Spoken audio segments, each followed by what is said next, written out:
নমস্কার, কলকাতা টিভি ডিজিটালে আপনাদের সকলকে স্বাগত। দিল্লির রাউজ এভিনিউ কোর্টের বিচারক অনুপ গ্রোভার গালিভা প্রচণ্ড ক্ষুব্ধ হলেন সিবিআই এর ওপর। 2026 সালের নিট পরীক্ষার প্রশ্নপত্র ফাঁস সংক্রান্ত মামলায় বিচার চলাকালীন দেখা যায় যে সিবিআই এর আইনজীবী অনুপস্থিত। 10:45 পর্যন্ত সিবিআই এর আইনজীবী অনুপস্থিত থাকায় এই রাউজ এভিনিউ ফাস্ট ট্র্যাক কোর্টের বিচারক ভীষণভাবে ক্ষুব্ধ হন। তিনি জানান যে এই ধরনের মামলায় সিবিআই এর পক্ষ থেকে কেন আইনজীবীরা অনুপস্থিত।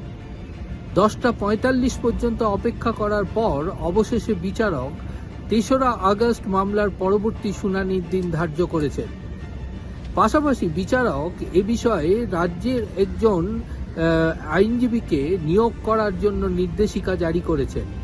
প্রশ্ন উঠছে, যখন সারা ভারতবর্ষের প্রতিটি রাজ্যে ছাত্র বিক্ষোভ আন্দোলন চলছে এই নিট পরীক্ষার প্রশ্নপত্র ফাঁস সংক্রান্ত বিষয়ে, সেই সময় এই গুরুত্বপূর্ণ মামলায় তদন্তকারী সংস্থার পক্ষ থেকে নিম্ন আদালতে আইনজীবীর অনুপস্থিত থাকার বিষয়টি প্রমাণ করছে যে তারা বিশেষ গুরুত্ব দিয়ে এই মামলাটিকে তারা দেখছেন না।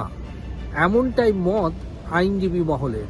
আইনজীবী মহল মনে করছে যে এই ধরনের ঘটনাকে তারা যদি গুরুত্ব দিতেন তাহলে এই আজ দিল্লির ফাস্ট ট্র্যাক কোর্টে তাদের আইনজীবীদের হাজিরা অবশ্যই সুনিশ্চিত করতেন।